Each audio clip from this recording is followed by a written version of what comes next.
Video like जरूर कर लीजिए और ऐसे वीडियो लगातार फ्री में पाने के लिए चैनल को तुरंत सब्सक्राइब कर लीजिए और बेल आइकन को जरूर टैप कर लीजिए ताकि आगे भी सारे वीडियो आपको मिलते रहे। यूट्यूब में फॉलो करते हैं तो प्लीज ये वाला फ्री टेलीग्राम चैनल जरूर ज्वाइन कर लीजिएगा। सारे नोटिफिकेशन सारे अपडेट यहीं पे आते हैं, ध्यान रखिए। आपकी यूपीपीसीएस की मुख्य परीक्षा काफ़ी निकट है। 15 दिन का औसतन समय बचा हुआ है जब ये इससे रिकॉर्ड किया जा रहा है। समय चाहे जितना बचा हो, आपको अंतिम समय तक जूझना है। इसी में आपकी भलाई है और तभी सफलता मिलेगी। सफलता उसको नहीं मिलती है जो पूरी तरह से तैयार होकर जाता है। सफलता उसको मिलती है जो तैयारी के साथ साथ, तैयारी तो आवश्यक है ही है, तैयारी के साथ साथ अंतिम समय तक, अंतिम सांस तक जूझता है। वही सफल योद्धा होता है और उसको विजय मिलती है, निसंदेह मिलती है। तो कुल मिलाकर आपको अंतिम सांस तक, यानी जो अंतिम वक्त है, वहाँ तक प्रयास करना है। इसलिए ये नहीं सोचना चाहिए कि अभी 10 दिन बचा है तो कुछ नहीं हो सकता। बहुत कुछ हो सकता है। जो कोर कसर है उसको 10 दिन में पूरा करने का प्रयास करिए और निश्चित तौर पर आप सफल होंगे। क्योंकि ये समझ लीजिए कि आप योग्य तो है ही हैं, आपकी योग्यता पर कोई प्रश्न चिन्ह नहीं है। आपने प्रीलिम्स पास किया है, जो कि लाखों लोग नहीं कर पाते। उनका एक सपना होता है कि वो प्रीलिम्स पास करें। आपने उस बैरियर को पार कर लिया है और आप अब मुख्य परीक्षा के योग्य हो गए। आयोग ने आपकी छंटनी भी नहीं की है, जो बीच में छांट दिया गया था उस लिस्ट में भी आप शामिल नहीं। तो कुल मिलाकर आप एक भाग्यशाली व्यक्ति हैं। भाग्यशाली इसलिए क्योंकि आप कर्मठ हैं, कर्म से ही भाग्य बनता है। तो यहाँ जो निबंध लेखन की श्रृंखला है, ये विलंबित नहीं है। आपको ये निबंध इसलिए नहीं दिए जा रहे हैं कि आप रटें। ये हिंदी वाले जो ऐसे थे उनमें भी दोहराया गया था और यहाँ भी दोहराया जा रहा है। रटने के उद्देश्य से हम नहीं देते हैं और ना हम ये दावा करते हैं कि कोई टॉपिक जो है वो हूबहू परीक्षा में पूछ लिया जाएगा। लेकिन नेचुरल डिजास्टर जो है, उनसे जुड़े हुए मुद्दे आपको दिए जाते हैं। मतलब इनसे संबंधित आयोग आपसे प्रश्न पूछता है। तो एक रफ आइडिया आपके पास होना चाहिए कि एक खास मुद्दा है, एक खास पॉइंट है, तो उस पर हम कैसा अप्रोच लेकर चलें कि हम एक बढ़िया ऐसे डिज़ाइन कर सकें और उसे लिख पाएँ। क्योंकि सिर्फ लिख देना पर्याप्त नहीं है। कॉपी भरना बहुत आसान है, आप आराम से भर सकते हैं, आपके पास जानकारियों का भंडार है। लेकिन कॉपी ऐसी भरी जाए या कॉपी में उन चीज़ों को लिखा जाए जिससे कि आपको अधिकतम नंबर मिले। ये बहुत सारे कैंडिडेट्स का देखा गया है कि जब एग्ज़ाम देने जाते हैं और देकर बाहर निकलते हैं तो एकदम सीना फुलाकर बाहर आते हैं कि मैंने तो पूरी कॉपी भर दी और खूब लिखा है। कोई प्रश्न जो है वो अनुत्तरित नहीं छोड़ा गया है। मतलब अटेम्प्ट सबको किया है। अच्छी बात है, मेंस लिखने का ही है। लेकिन आपने लिखा गया है, ये भी तो मैटर करता है। आप अपनी तरफ से संतुष्ट हैं, लेकिन जिसको चेक करना है क्या आप उसको संतुष्ट कर पाए। इसीलिए जो मानक आयोग के हैं उनको ध्यान में रखिए। मतलब असल में कमीशन आपसे क्या चाहता है, ये आपको समझना होगा। तो इसीलिए कहा जा रहा है। ये सब बातें आपको क्यों बताई जा रही हैं, आप सोच रहे होंगे कि ये क्या कहानी शुरू कर दी गई। कहानी नहीं शुरू की गई है, अप्रोच की बात हो रही है। बात ये है ना कि जैसे कोई ऐसे आप लिख रहे हैं तो उसमें आपका जो दृष्टिकोण है वो एक लेखक का या एक एडिटोरियल लिखने वाले व्यक्ति का नहीं होना चाहिए। आपका दृष्टिकोण एक एडमिनिस्ट्रेटर का होना चाहिए, प्रशासक का होना चाहिए। आप ये सोच कर लिखें कि आप एक ज़िले के, एक तहसील के SDM हैं, ठीक है, और आपके सामने बहुत सारी ऐसी प्रॉब्लम है। मतलब नेचुरल डिजास्टर जो है वो आपके सामने एक समस्या बनकर, एक चुनौती बनकर आया है। तो आप उसको किस नज़रिए से देखते हैं, ये सोच कर लिखिएगा। और ये सोच कर जब आप लिखेंगे ना तो आपका जो एसे है वो सही डायरेक्शन में जाएगा। तो फिलहाल इसके लिए सबसे अच्छा उपाय ये होता है कि जैसे आपको 3 लिखने होते हैं, वहाँ पे 3 एसे लिखने होते हैं, अलग अलग तरह के टॉपिक होते हैं। तो प्रत्येक लिस्ट से उस टॉपिक का चयन करिए जो कि भले ही देखने में साधारण हो, कितना ही घिसा हुआ क्यों ना हो, लेकिन शुरू से अंत तक आप उसे बेहतर तरीके से लिख पाएँ। बहुत बार कुछ लोग जोश में आकर कुछ टॉपिक्स चुन लेते हैं और जोश में आकर लिखने का मतलब ये हुआ, या उसको एकदम से एक झटके में चुनने का मतलब ये कि बहुत आजकल चर्चित मुद्दा है कोई।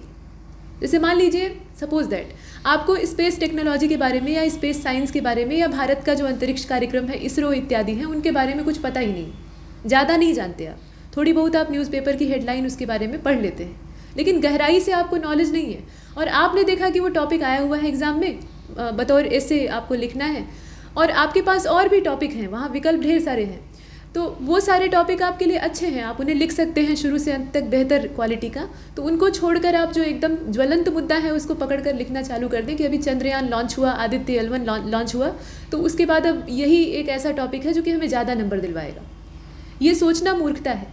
आपको भली भांति विचार कर लेना है कि सिर्फ इंट्रो नहीं लिखनी है ऐसे में, आपको 700 वर्ड्स या उससे थोड़ा 19-20 निभाना है उसे, यानी अंत तक, कंक्लूजन तक उसको साथ साथ लेकर चलना है और एक सकारात्मक ढंग से लिखना है। तो उसके लिए आपके पास नॉलेज होनी ही चाहिए। तो पहले तो यही देखना होगा टॉपिक का चयन करते समय कि आपके पास नॉलेज है, उसके बारे में इंफॉर्मेशन पर्याप्त मात्रा में है कि नहीं। थोड़ी बहुत तो होगी ही, इसमें कोई डाउट नहीं। लेकिन पर्याप्त है कि नहीं। और ये जब एक बार आपको तसल्ली हो जाए तो उसको चुन लीजिए। उसके बाद फिर इसी तरह से बाकी 2 लिस्ट से भी काम कर लीजिए। और ये 3 जब आप टॉपिक एक साथ चुन लें, ये काम मत करिएगा कि एक चुनकर और लिख लिया, ऐसा नहीं। एक तरह का काम एक बार में। और उसके बाद जब आप टॉपिक चुन लेना, जैसे कि एक लिस्ट से आपने एक चुन लिया, दूसरी लिस्ट से दूसरा और तीसरी से तीसरा, तो इन सभी की ड्राफ्टिंग कर डालिए।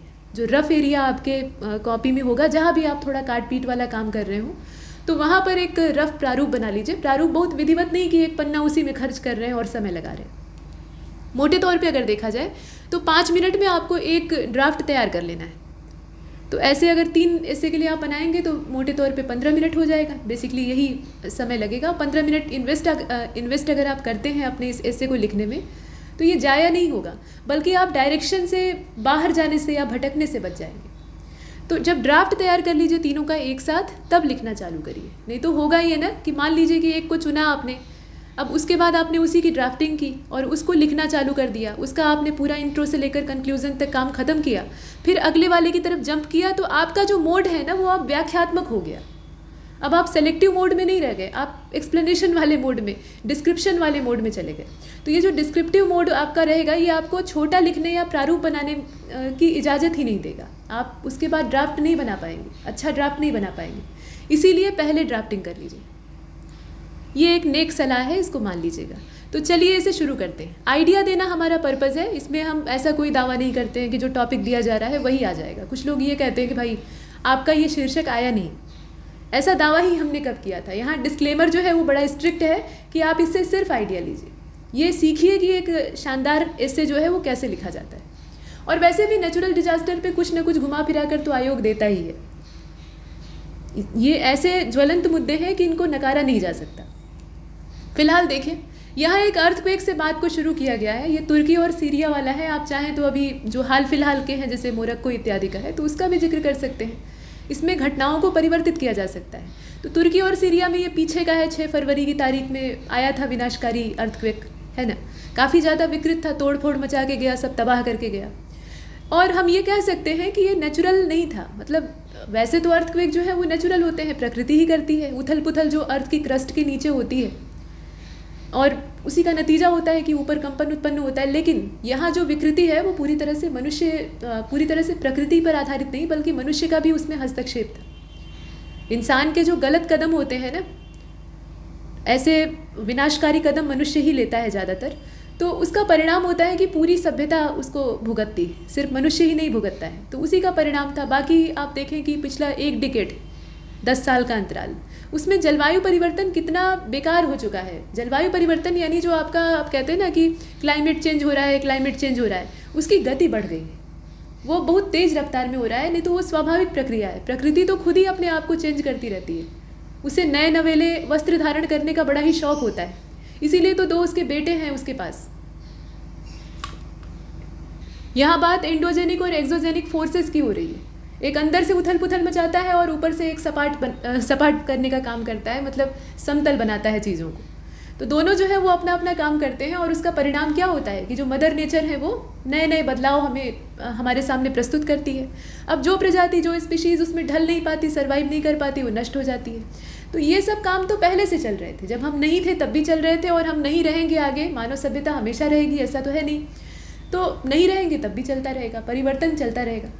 तो कहने का मतलब कि परिवर्तन पहले से हो रहा है। हमने क्या किया है कि उसमें अनावश्यक अपनी नाक घुसाकर और टांग घुसाकर हस्तक्षेप किया है, प्रकृति को अपने तरीके से चलाने का प्रयास किया है। नतीजा ये हुआ है कि ये जो आपदाएं हैं ये बहुत भयंकर रूप लेकर सामने आ रही हैं। सामान्य तरीके की प्रवृत्ति इनकी नहीं रह गई और ये समस्या की बात है। जलवायु परिवर्तन जो एक धीमी रफ्तार में होना चाहिए था, तो उसमें होता ही है कि जितनी भी स्पीशीज़ हमारे पूरे वर्ल्ड में है, मतलब पूरी पृथ्वी पर है कहने का मतलब, तो उसमें उनके अंदर एक सहने का गुण, सहनशीलता पैदा होती, सर्वाइव कर जाते उसमें से मैक्सिमम। कुछ जो है केवल कुछ ही उसमें से नष्ट होते। लेकिन जब इतनी तेज़ रफ्तार में होगा, हमने उसमें उत्प्रेरक का काम कर दिया है, तो वो जब इतनी तेज़ रफ्तार में चलेगा परिवर्तन, मतलब 5 साल में जलवायु जो है उसमें सिर से पाँव तक का बदलाव आ जाए, तो बहुत सारी प्रजातियां नष्ट हो जाएंगी और हो भी रही हैं। और भविष्य में ये चीज़ और ख़राब होने वाली। उसमें भी दुख की बात यह है कि हमने प्रयास बहुत लेट शुरू किए हैं। पहले तो इंडस्ट्रियल रिवॉल्यूशन में हमने सिर्फ डेवलपमेंट का नारा लेकर आगे बढ़ने का काम किया, सिर्फ डेवलपमेंट के पीछे भागे। और हमारा जो डेवलपमेंट का ढांचा था, स्ट्रक्चर था, फ्रेम था, वो इतना विनाशकारी था कि उसका जो एकदम भयंकर परिणाम है वो हमारे सामने आ रहा है। और मज़े की बात यह है ना कि हम इसे रोक नहीं सकते। अब जितने भी प्रयास हो रहे हैं उनका रिजल्ट आने में टाइम लगेगा, तब तक बहुत बड़े बड़े बदलाव होंगे और उसके साक्षी हम और आप जैसे ही लोग होंगे और कोई नहीं। फिलहाल आगे चलते हैं। तो इसमें अब देखिए, जो हम लोग मतलब मनुष्य जो नुकसान पहुंचाता है उसमें एक तो है कि नेचुरल रिसोर्सेज जो है उनको बेहिसाब हम एक्सप्लोट कर रहे हैं, एक्सप्लोटेशन उनका कर रहे हैं। उसके अलावा करप्शन और अपनी डेमोक्रेसी में जितनी तरह की विसंगतियां हैं वो साथ में चली रही। राजनेता भ्रष्ट ही रहे, पहले भी भ्रष्टाचार आप देखते थे और आज के समय में भी है। ऐसा तो है नहीं कि करप्शन कहीं चला गया है ही। अगर नहीं रहता तो देश कहाँ से कहाँ पहुँच जाता, लेकिन असल में है हमारी जो जड़ें हैं उन्हें दीमक की तरह खोखला कर रहा है। तो ऐसी स्थिति में ये सारी चीज़ें प्रकृति को भी खोखला कर रही हैं।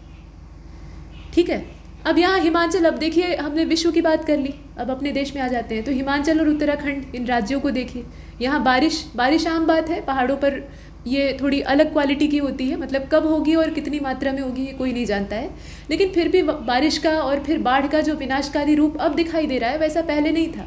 उसके अलावा लैंडस्लाइड होता है, तमाम चीज़ें ऐसी होती हैं जो कि पहले कम होती तो तब भी थी। उसका परिणाम आप जानते हैं क्या होगा और उसके पीछे कारण भी आप जानते हैं। हिमालय को हमने इतनी बुरी तरह से डिस्टर्ब कर दिया है अपने डेवलपमेंट के नाम पे, मतलब दक्षिण दिशा से हम हिमालय को मतलब भारत वाले डिस्टर्ब कर रहे हैं। जो उसकी नॉर्थ डायरेक्शन है, उत्तर दिशा है, वहाँ से चीन लगा हुआ है उसी काम में।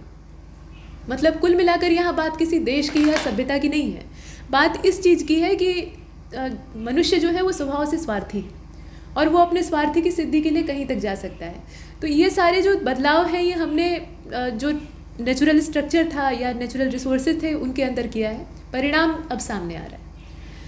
और भारत जैसा जो डेमोक्रेटिकल मतलब डेमोक्रेसी है अपने यहाँ आप कह सकते हैं, तो भारत जैसे इस लोकतांत्रिक देश में राजनीतिक दांवपेच लंबे समय से चल रहे हैं, ये तो कहा ही गया। और राजनीतिक दल कोई भी हो, मतलब ऐसा नहीं है कि कोई एक पार्टी इसमें जिम्मेदार है, कोई भी पॉलिटिकल पार्टी हो, वो दिखाना चाहती है कि हम खूब काम कर रहे हैं।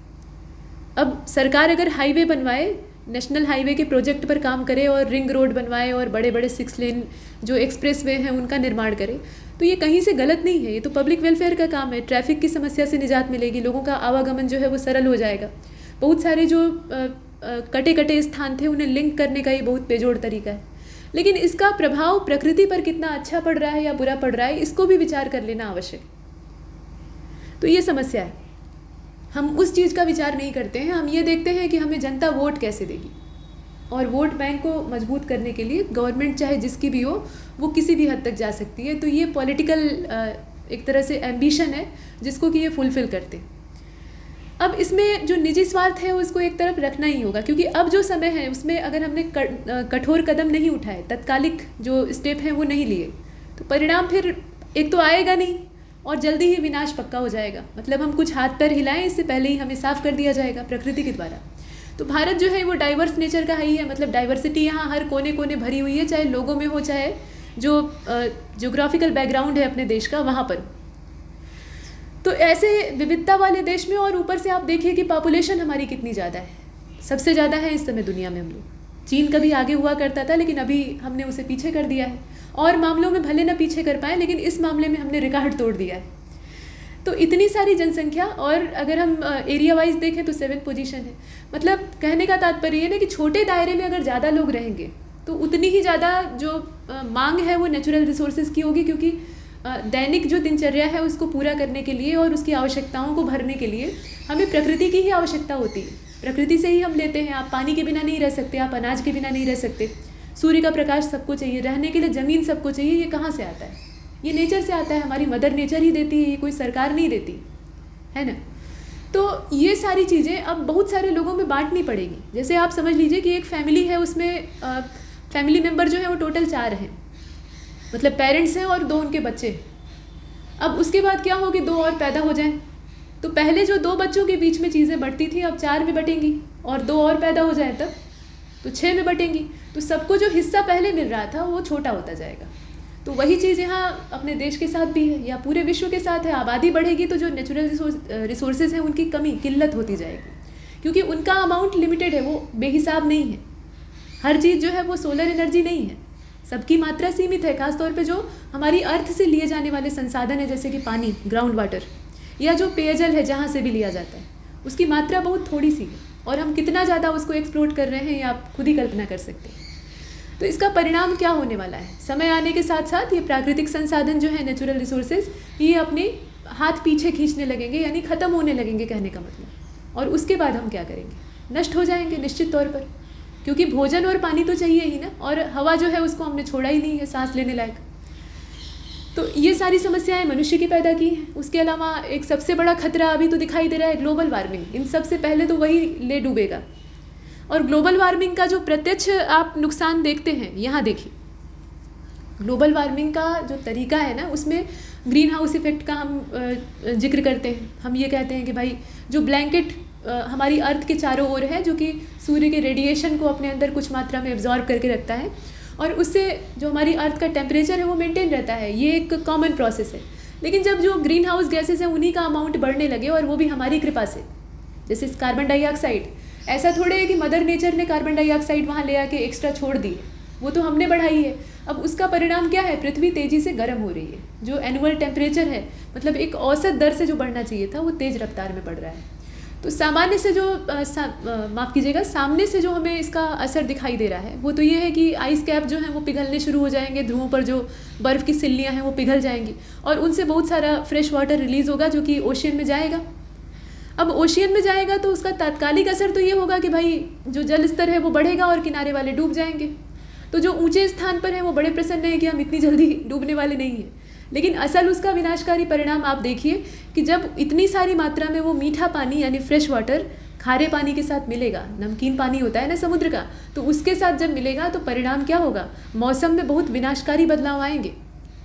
यहाँ एक मूवी का जिक्र किया गया है। ये मूवी है द डे आफ्टर टुमारो। आप में से बहुत से लोगों ने देखी होगी, और नहीं देखी है तो जाकर देख लीजिएगा। हालांकि अभी यूट्यूब पे है नहीं। फिलहाल ये अमेरिकन फिल्म थी, हॉलीवुड की आप कह सकते हैं। 2004 में बनी थी, आज से काफ़ी समय पहले, और उस समय इतना विकराल रूप सामने नहीं आया था। लेकिन आप समझ लीजिए यहाँ डायरेक्टर और जो प्रोड्यूसर हैं उनकी कल्पनाएँ कितनी दूर तक गई।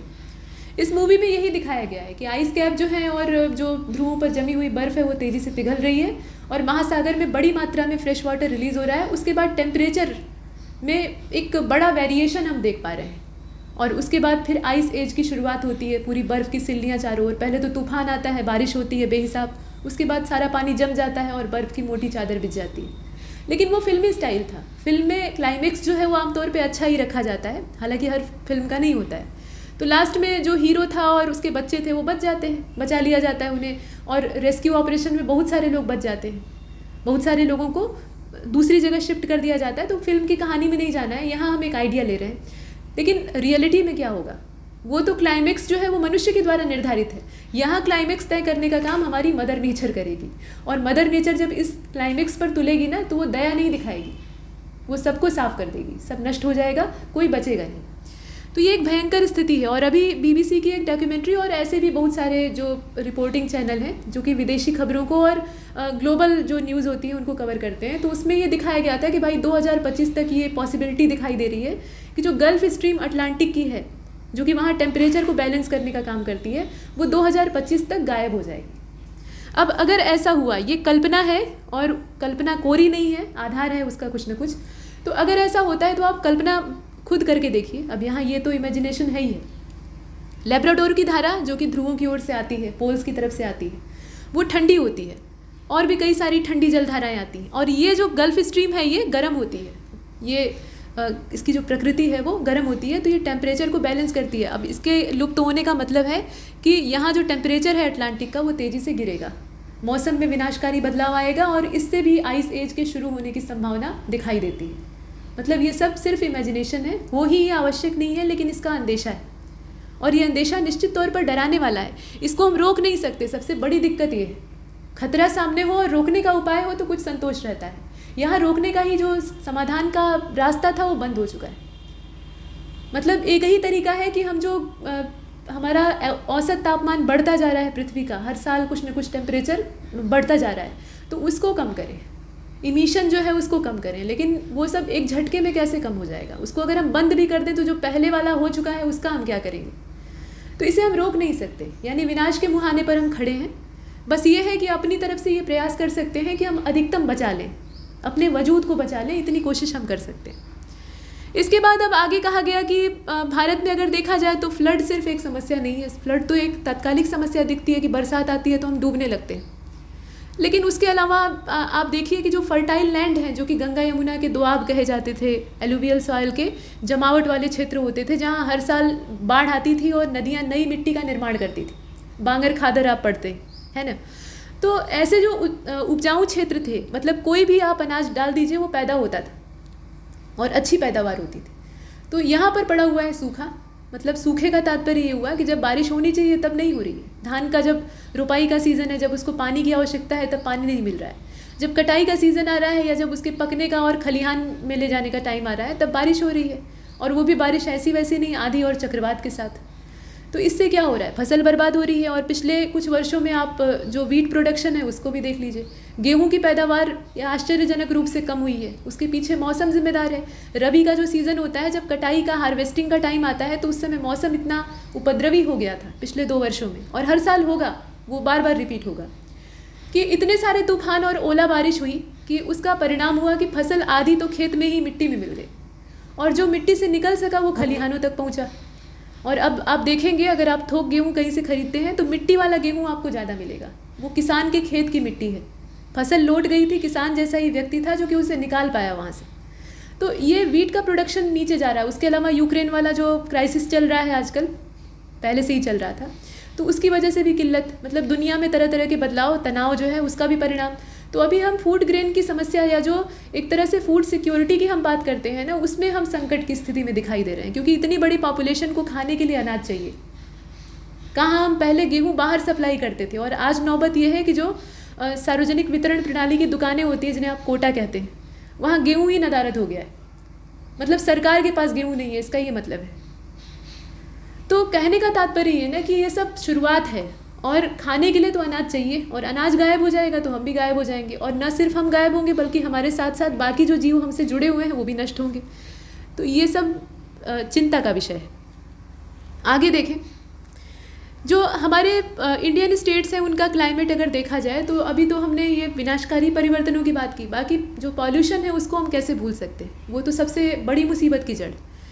तो जितने बड़े बड़े प्रदेश हैं, ज़्यादा जनसंख्या वाले प्रदेश हैं, और अब तो ये कहना सही रहेगा कि हर जगह, भारत में कोई जगह ऐसी नहीं बची है, सब कुछ पॉल्यूटेड हो चुका है। मतलब हवा, पानी, मिट्टी, कुछ भी हमने छोड़ा नहीं है, सबको हमने प्रदूषित कर डाला है।